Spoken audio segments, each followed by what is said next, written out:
Good morning guys, welcome back to the channel. मैं हूं रवि, देवभूमि उत्तराखंड से।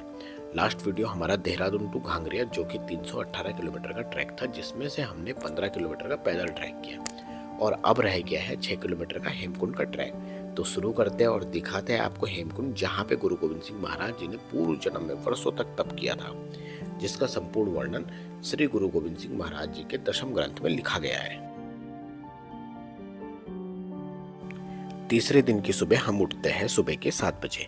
उसके बाद निकल जाता हूँ रूम के बाहर और देखता हूँ मौसम बहुत अच्छा है, बादल लगे हैं। थोड़ी देर मेडिटेशन किया, फीलिंग ऐसी थी जैसे हम स्वर्ग में बादलों के बीच में हैं। सुबह के 9 बजे हम ब्रेकफास्ट लेते हैं, उसमें पराठे जो कि 80 रुपये का होता है और एक चाय लेते हैं जो कि 20 रुपये की होती है, और फिर निकल जाते हैं घांगरिया से हेमकुंड जो कि 6 किलोमीटर का ट्रैक है।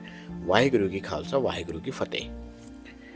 घांगरिया से 50 मीटर ऊपर सबसे पहले हमें वैली ऑफ फ्लावर का बोर्ड दिखता है, जो कि यहाँ से 4 किलोमीटर का ट्रैक है, जिसे हम अपनी नेक्स्ट वीडियो में कवर करेंगे और बढ़ जाते हैं हेमकुंड ट्रैक पे। वीडियो अच्छा लगे तो लाइक, कमेंट एंड सब्सक्राइब करना ना भूले और बने रहिए हमारे हेमकुंड सीरीज के साथ। गाइज, यह है लक्ष्मण गंगा, जिसे हम हेम गंगा नाम से भी जानते हैं, जो घांगरिया पहुंच के पुष्पावती नदी में समा जाती है और दोनों नदियों का गोविंद घाट में अलकनंदा नदी के साथ संगम होता है। अब लक्ष्मण गंगा के साथ साथ हम आगे बढ़ रहे हैं और आपको बता दूं, हेमकुंड यात्रा मई टू अक्टूबर तक चलती है और आप लोग इस यात्रा को हेली, घोड़े, पालकी या फिर पैदल ही कंप्लीट कर सकते हो। बट घांगरिया से हेली सेवा नहीं है, जिस कारण आपको यहाँ से घोड़े, पालकी या फिर पैदल ही यात्रा को तय करनी पड़ेगी। और इसी के साथ एक खुशखबरी है कि नेक्स्ट ईयर से यहाँ पे रोपवे का काम भी शुरू होने वाला है, जिसकी घोषणा उत्तराखंड गवर्नमेंट के पर्यटन मंत्री श्री सतपाल जी महाराज द्वारा कर दी गई है, जो यात्रा गोविंद घाट से हेमकुंड तक रहेगी, जिससे आने वाले टूरिस्ट रोपवे को एंजॉय कर पाएंगे। ऊपर चढ़ते हुए आप लोगों को ऐसी दुकानें मिलेगी, आप लोग वहां पे चाय पी सकते हो। अब ये देखो, घांगरिया कम से कम 3 किलोमीटर चढ़ गए होंगे और सामने चोटी पर दिख रहा है आपको वैली ऑफ फ्लावर, जो हमारा नेक्स्ट ट्रैक है। तो यहाँ से हमारा ट्रैक रह गया है 3-3.5 किलोमीटर का। थकान तो काफी लग गई है यह चीजें, लेकिन बीच बीच में ऐसी दुकानें आपको दिखती रहेगी। पानी जहाँ 20 का 40-60 तक मिलेगा, वो भी ठीक है, कोई दिक्कत नहीं। सो निकलते हैं आगे और देखते हैं आगे क्या एडवेंचर होने वाला है हमारे साथ।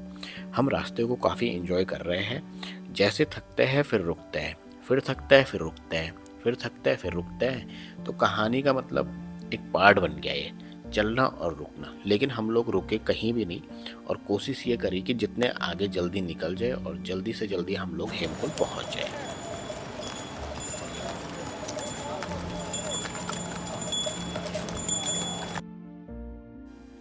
यहाँ से 2 किलोमीटर रह गया है गुरुद्वारे और हमारे कानों तक अरदास सुनाई दे रही है, जिससे लगता है ये आखिरी चढ़ाई होने वाली है, लेकिन आगे कुछ और होने वाला था।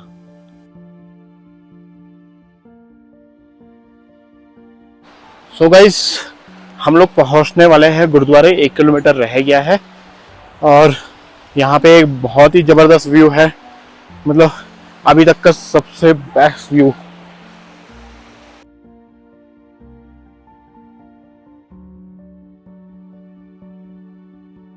और नीचे काफी यात्री अभी भी आ ही रहे हैं।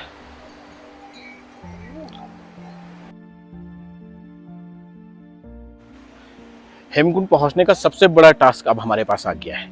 1100 सीढ़ियां हमें क्रॉस करनी है, तो चलते हैं 1100 सीढ़ियां लांघने के लिए और निकलते हैं यहाँ से। सीढ़ियां दिखा भी देता हूँ मैं आप लोगों को। ये ऊपर सीढ़ियां है, 1100 सीढ़ियां।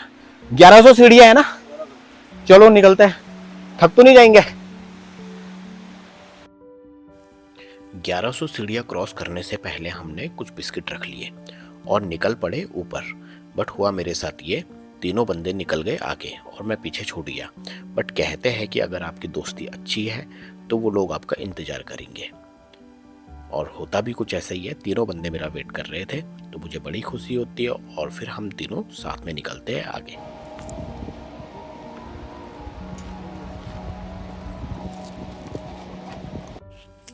फाइनली हमने 6 किलोमीटर का ट्रैक कंप्लीट कर लिया है और पहुंच गए श्री हेमकुंड साहिब गुरुद्वारे।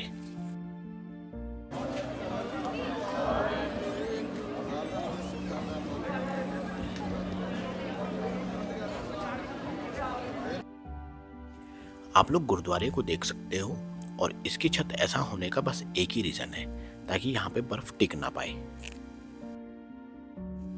अब हम निकल गए हेमकुंड सरोवर में, जहाँ तीर्थयात्री स्नान करके महाराज जी के दर्शन करने के लिए जाते हैं।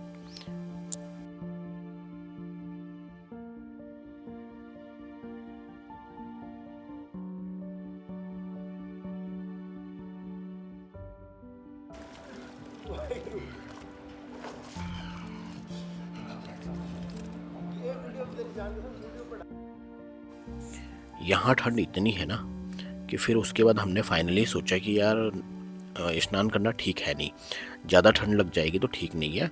उससे अच्छा यह है कि पंच स्नान करते हैं और दर्शन करके निकलते हैं आगे।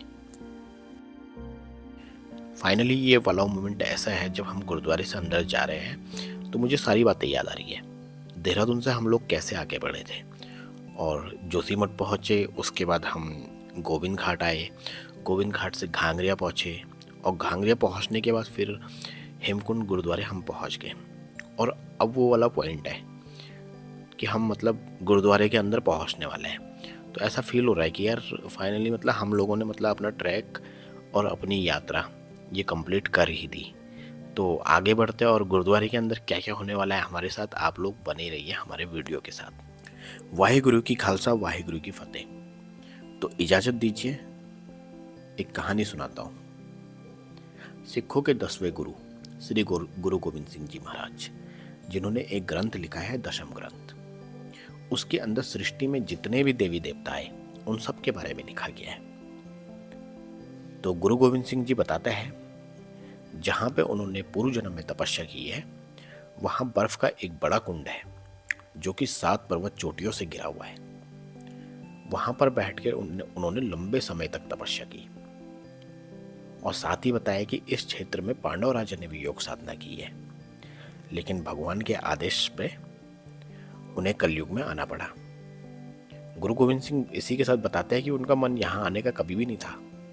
उनकी जो सीरत है, जो उनकी आत्मा है, वो हेमकुंड में ही है, लेकिन भगवान जी के आदेश का पालन करते हुए वो मान गए और कलयुग में उन्होंने गुरु तेग बहादुर बादशाह के घर में जन्म लिया, जो कि पटना बिहार के थे। उनका नाम गोविंद राय रखा गया। उसके बाद उन्होंने अमृत संचार करके गुरु गोविंद सिंह जी बन गए। ये सारी बातें उन्होंने अपने दशम ग्रंथ में लिखी गई है।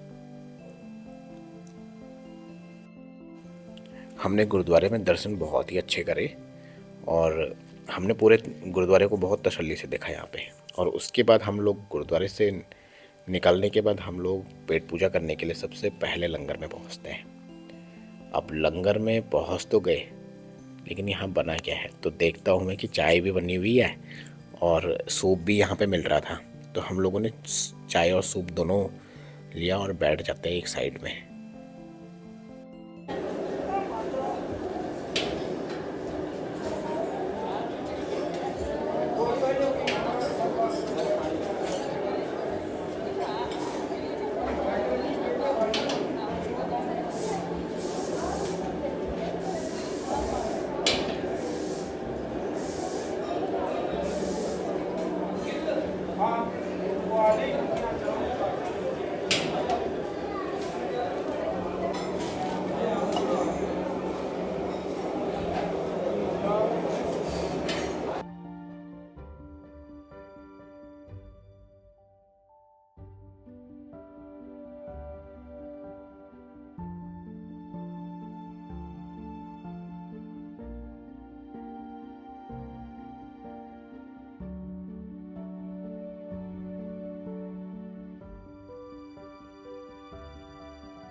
इस क्षेत्र में हेमकुंड सरोवर के पास लक्ष्मण मंदिर है, जिसकी मान्यता है कि लक्ष्मण जी ने यहाँ पे कई वर्षों तक तपस्या की और इसी कारण मंदिर में लक्ष्मण जी की पूजा होती है।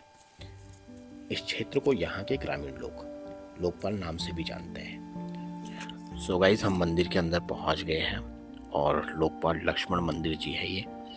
यहाँ अंदर पुजारी जी बैठे हुए थे। तो पुजारी जी के साथ तो काफ़ी बातें हुई हमारी।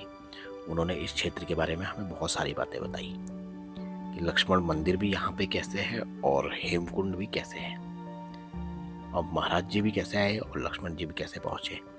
तो कहानी काफ़ी अनोखी है, रहस्यमयी है, लेकिन कभी सुनाने का मौका मिलेगा तो ज़रूर आपको कहानी हम इसके बारे में सुनाएंगे। तो सफ़र यहीं पे हमारा ख़त्म होता है और आगे के ट्रैक हम कैसे कैसे कंप्लीट करेंगे, वापसी का सफ़र हमारा कैसे होगा, और कल का जो हमारा ट्रैक है वो वैली ऑफ फ्लावर का होने वाला है।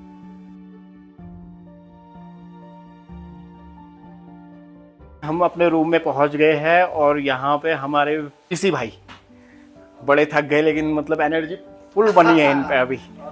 और श्रीकांत भाई पे भी मतलब थोड़े थक गए थे, लेकिन अभी देख के लग रहा है कि बिल्कुल फिट है। और एक भाई हमारा तो बाथरूम में चले गया। अब ये कर क्या रहा है भाई, क्या कर रहा है? और थकान तो काफ़ी लग गई, मतलब फैट काफ़ी बढ़ गया है भाई का। तो चलो फाइनली आप लोग रूम देख लीजिए, काफ़ी बढ़िया रूम है ये।